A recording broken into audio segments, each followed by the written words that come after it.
Üks lihtne Trumpi telefonikõne pani Xi väga piinlikku olukorda kogu Hiina ees, sest see paljastas otse Hiina pealinnas selle, mida Hiina režiim püüab eneseküllasuse retoorika taha peita.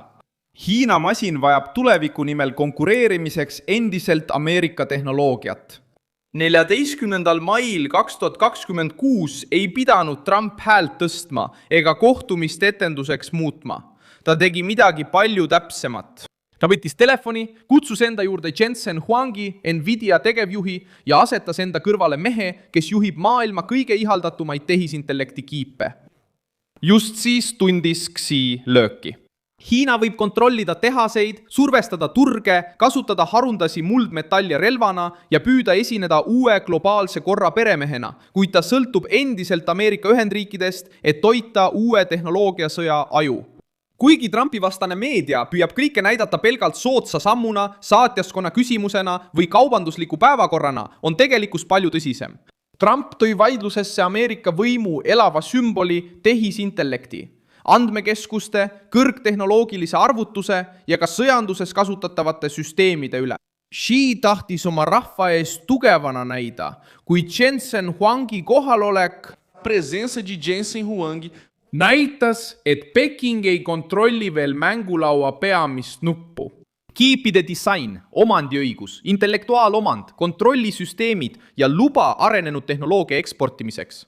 See on aluseks tehisintellektile, kaitsele, jälgimisele ja kaasaegsele sõjapidamisele. Ma räägin sulle sellest kõigest kohe, aga praegu tahad sa kindlasti kanalile tellijaks hakata, et olla hästi informeeritud, saada reaalajas infot parima ajakirjandusliku kvaliteediga, mis on Alvese usaldusväärsuse standardi järgi. Hiina sõltuvus Nvidiast oli kunagi peaaegu täielik. Enne Ameerika Ühendriikide rangemaid piiranguid kontrollis ettevõtte peaaegu 95% Hiina tehisintellekti arenenud kiipide turust.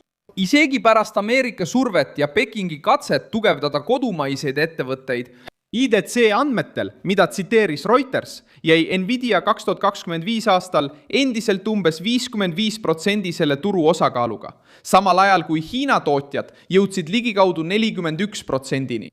See tähendab, et Hiina püüab küll iseseisvuda, kuid sõltub endiselt enam kui pooles ulatuses Nvidia võimsusest just selles sektoris, mis määrab tuleviku, tehisintellekt, andmekeskused ja suuremahuline arvutusvõimsus. Viimased uudised näitavad, et see surve ei tekkinud tühja koha pealt. Ameerika Ühendriikide kongress edendas niinimetatud Chip Security Acti, mis on ettepanek nõuda tehisintellekti kiipides asukohasüsteeme, mis alluvad ekspordikontrollile. Mõte on tuvastada ümbersuunamisi, salakaubavedu ja volitamata kasutamist, eriti siis, kui sihtkohta müüdud komponendid hakkavad tööle hoopis mujal. Tekst esitati 2025 aasta mais ja see sai hoogu juurde, sest Washington teab, et Hiina püüab piirangutest mööda hiilida vahendajate, varifirmade ja teiste Aasia riikide kaudu kulgevate marsruutide abil. Surve suurenes, sest Ameerika kiipide ümbersuunamise juhtumid hakkasid üha enam esile kerkima. Teisel rindel esitati Hiina teemalisele esindajatekoja komiteele dokumendid, milles mainiti süüdistusi miljardite dollarite väärtuses Nvidia kiipidega serverite Hiinasse suunamises vahendusfirmade kaudu. Sõnum Xile muutus tõsiseks. Kui Peking peab kiipide teekonda varjama, tähendab see, et ta ei valda veel iseseisvalt tehnoloogiat, mille juhtimist ta väidab end olevat valmis juhtima. Hiina püüab reageerida, kasutades oma jõudu haruldaste muldmetallide vallas. See on punkt, kus Xil on endiselt reaalne võim. Kriitilised mineraalid lähevad elektrimootoritesse.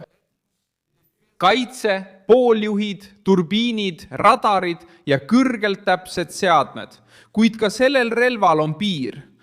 Ehk siis Xi kasutab survet mineraalide kaudu, aga Trump kasutab tehnoloogilist survet. Teine rinne, mis halvendab Hiina positsiooni, oli energia.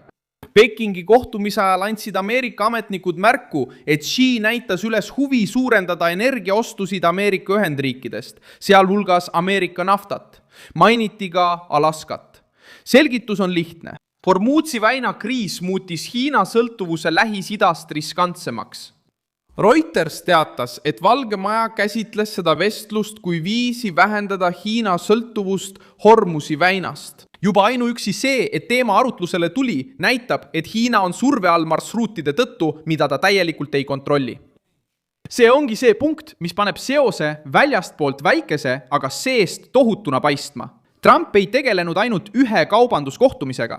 Ta avaldas Xiile ühtaegu survet 3 suunast. Kiibid, energia ja strateegilised marsruudid. Tehnoloogia vallas tahab Hiina Nvidiat. Energia vallas kardab Hiina ebastabiilsust Hormuzi väinas. Tööstusahelates püüab Hiina kasutada haruldasi muldmetalle, kuid näeb, et Ameerika Ühendriigid otsivad liitlastega alternatiive.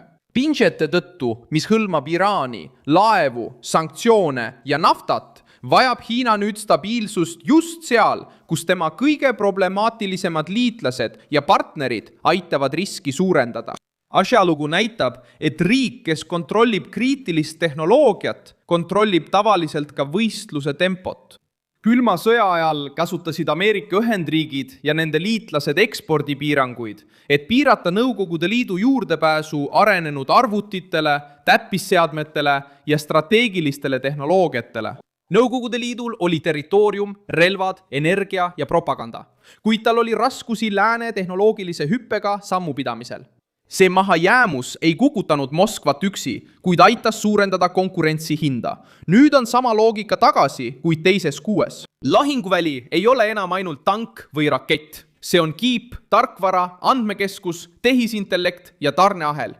Xi mõistis, et kui Hiina ei suuda sellest sõltuvusest vabaneda, võib iga Hiina edusamm minna läbi ukse, mida kontrollivad Ameerika Ühendriigid.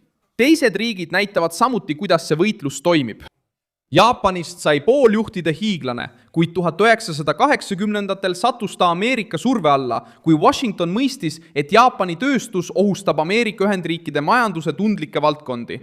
Holland koos ASML-i masiinatega sattus tänapäevaste piirangute keskmesse, sest nende seadmed on otsustava tähtsusega arenenud kiipide tootmisel. Taiwanist sai oluline lüli, sest isegi TSMC toodab pooljuhte, mis toetavad Ameerika ja Aasia ettevõtteid. Lõuna-Korea tunneb samuti selle mängu mõju, sest Samsung ja SK Hynix sõltuvad juurdepääsust tehnoloogiale, turule ja suurriikide kehtestatud reeglitele. Kõigis neis näidetes on õppetund sama. See, kes kontrollib tehnoloogia kõige keerulisemat etappi, ei pea kõike kontrollima. Piisab, kui kontrollida õiget kitsaskohta. Just sellepärast on Trumpi kõne nii kaalukas. See ei hävitanud Xi'd plahvatuse, ähvarduse ega sõjalise etendusega. See lõi Xi'd tema maine kõige valusamasse kohta. Hiina juht tahab näida vältimatu Hiina juhina, kui Jensen Huangi kohalolek Trumpi kõrval paljastas sõltuvuse, mida Peking ei taha tunnistada. Nüüd on tõenäoline järgnevus rohkem survet, rohkem kauplemist ja rohkem vaidlusi erandite üle. Nvidia tahab turgu, Hiina tahab ligipääsu. Ameerika Ühendriikide kongress tahab jälgida ja blokeerida kõrvalejuhtimisi. Trump tahab kasutada seda kõike läbirääkimiste vahendina. Xi üritab vältida, et see sõltuvus näiks alistumisena. Aga sõnum on juba levinud. Trumpi kõne ei olnud ainult selleks, et saata üks tippjuht reisile. See oli selleks, et näidata Hiinale tema nõrkuse kaarti. Mina olen Milson Alves, rahvusvaheliste suhete asjatundja ja minu eesmärk on hoida sind iga päev tõega hästi informeerituna. Uudiste lingid on videokirjelduses. Pane sellele videole LikeTelli kanal ja vaata lõpus kommentaare, et olla veelgi paremini seotud Milson Alvese kogukonnaga.